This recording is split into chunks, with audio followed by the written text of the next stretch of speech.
you can kind of look at an LSU or some of these higher level programs as an example of, look, like, hey, we're going to build our team through the transfer portal as opposed through a freshman class. It is Matt Step in Pajak there. joining us right now. So we got a little roundtable action with the 90th Percentile podcast. First off, just encourage everyone to go check that out. Matt, how you doing? And you having a good time with Jeff going over that pod every week? Having a great time. Thanks for having me on.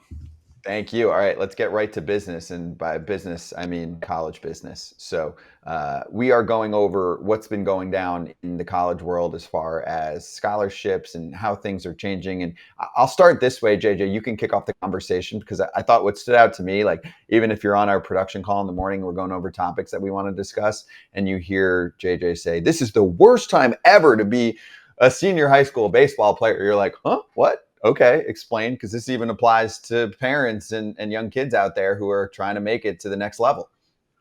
Yeah, I hate to be the bearer of bad news, but I think Matt's gotten the same thing. But I was talking to a Power Four recruiting coordinator, and basically made the points like, I would hate to be a high school senior right now because everyone's had 40 roster spots. Now we're going to 34. Now, we are going also from 11.7 scholarships to the possibility of 34 scholarships, but most schools don't have any idea yet how many scholarships they're going to offer. So what's happening is players who had commitments, who were locked up at schools but haven't signed letters of intent yet, are being told, hey, we're sorry, we don't have the room for you. And it's kind of like a game of musical chairs where the music stopped way earlier than everyone expected. So there are players, and Matt, you know this probably better than I do, but there are players who are trying to figure out where they're going to go now, who thought that they were going, to their dream school, and now are kind of being told, I like how you put it on the podcast, like maybe a cinder block school's a better opportunity right now. How do you see it? Kind of like, if you were, am I right in saying that this is probably the most brutal time to be a senior who's just starting their final year of high school? Well, it's funny that you say that because I feel like I've been hearing that for the past 2 or 3 years, ever since we've kind of gotten into this transfer portal age and the extra year of eligibility was granted to, the COVID seniors. But it does continue to get worse for the high school player because, and this is another thing that I've heard often in the past 2 years is that the transfer portal is bailing out poor high school recruiting. So where you used to recruit a high school player, and if they didn't pan out, you were kind of stuck with them. Well, now you can just dump them after a year, and you can go get a guy who's hitting 350 at a mid-major to immediately plug in, and he's a proven commodity. So it kind of goes back to the Jay Johnson comments about, you're not really building a program anymore. You're building a team year over year, and the transfer portal kind of allows that. Now, in terms of the very real chance that we're heading towards 34 potential scholarships for the higher end programs that have the budget to do that, we're also potentially heading towards, a 34 roster cap year round, which I think this is something that a lot of people don't realize is a lot of these programs, their fall rosters had as many as 50, 60, 70 players on them.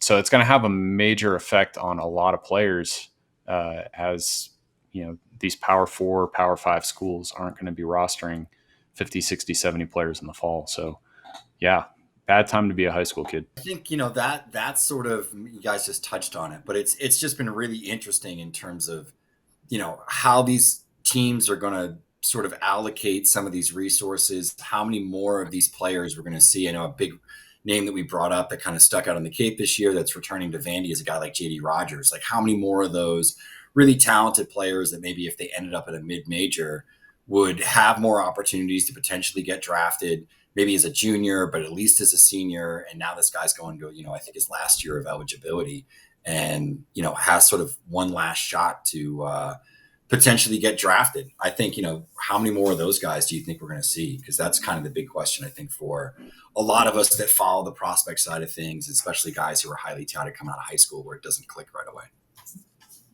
Yeah, and I think it's tough, and kind of jumping off that specifically with Vandy. I think if you looked at Vandy in the past 2 or 3 years, they've done a really good job of kind of staying true to trying to have a program, of staying true to their class and not really bringing in a whole bunch of transfers. And if you followed SEC baseball and National College Baseball in the past 2 or 3 years, since the transfer portal has become a major way to build a roster, Vanderbilt hasn't been the powerhouse they were prior to. And I actually heard, from a college coach who was, familiar with the situation, that, Vanderbilt had a very, I don't know if tense is the word, sit down with their players before the summer started. And I think they're going to have to abandon the try to build a program thing and start playing the transfer portal game if they want to continue to be Vanderbilt as we know them, and compete with the Tennessees and the Floridas and the Kentuckys and the Ole Misses and all the other teams in the SEC that are playing the transfer portal game. So I would expect that at some point in the next year or two, you're going to start to see a lot more transfers at Vanderbilt. And I think you're going to start to see, them adapting to what the game has become. So, tip of the cap to them for trying to stay true to being a program in a time when most everybody else kind of abandoned it. But I think, winning talks, and you got to do what you got to do to win. So, interesting time. The other thing that stands out with this, that when you talk about like a school like Vandy, I think that there also is a challenge now. We're not talking about academics a lot in this, but there are schools where when you talk about transfers outside of the grad transfer portal, which grad transfers can get in pretty much anywhere most of the time but if you aren't a grad transfer, most of these transfers aren't, it's a little tougher, some of these higher academic institutions, to get in, which kind of closes off an avenue that a lot of other programs have. But the thing I keep coming back to is, to go back to the first thing we were talking about, the challenge of this. Like, we have the challenge of, you're seeing a lot of reduction because, again, when I think some may wonder, how did schools have 50, 60 players in fall ball? Well, it was kind of a survival of the fittest. You bring everyone in fall ball, and players know they're coming in a lot of cases, fighting for a roster spot. And then at the end of fall ball, some of them transfer to JUCO, some of them end up sitting out that year and just kind of basically redshirting while waiting to transfer, because you really can't transfer to a 4-year, to a D1 mid-year, at least yet. So there are things like that. But the other thing about this is I keep hearing from mid-major coaches, and I know Matt's heard the same thing. I don't know that I can beat you on talent, but I know this: my 22-year-olds can beat your 18 and 19-year-olds because they're bigger, they're stronger. And that's the other trend that we keep seeing here. Now we're going to see the COVID reductions go down. Because it used to be that everyone was getting an extra year, and those are kind of disappearing because we're getting further away from the COVID years of college baseball. But Matt, like, how much do you think we're going to see kind of the ever aging of the college baseball teams because of the fact that there's so much physical maturity that goes on between 18 and 22?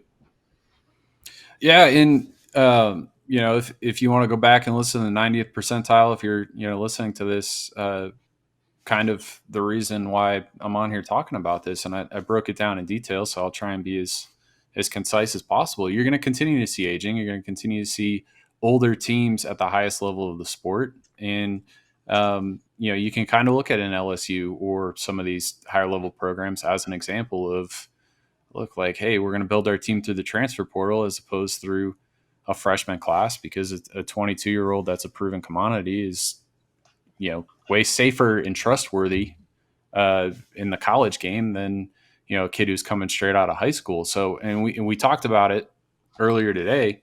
The 2022 LSU high school recruiting class was the number one class, in the 2023 class, was also a top 5 class. I don't know where it specifically was ranked, but, we talked about Paxton Kling and how he's not there, and Brady Neal's not there.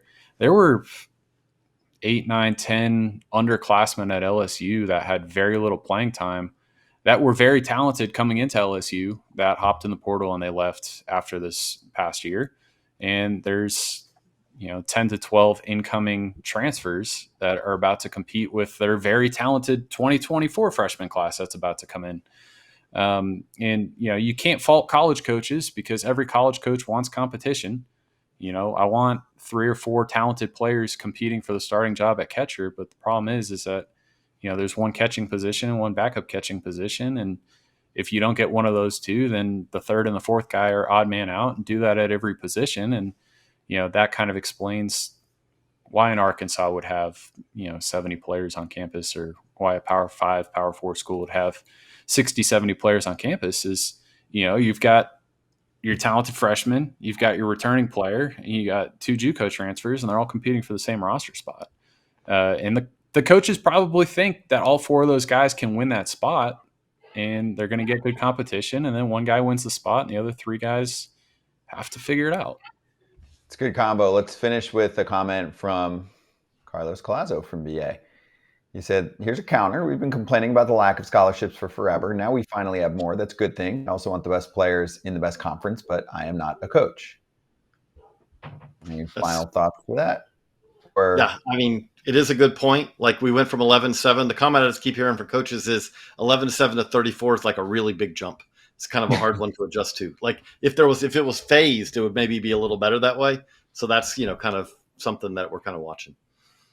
Yeah, I had a college coach in a mid-major program that has a bunch of really good mid-major schools in it make a comment to me that they're currently proposing a budget that would take them from 11.7 to a potential 20 to 25.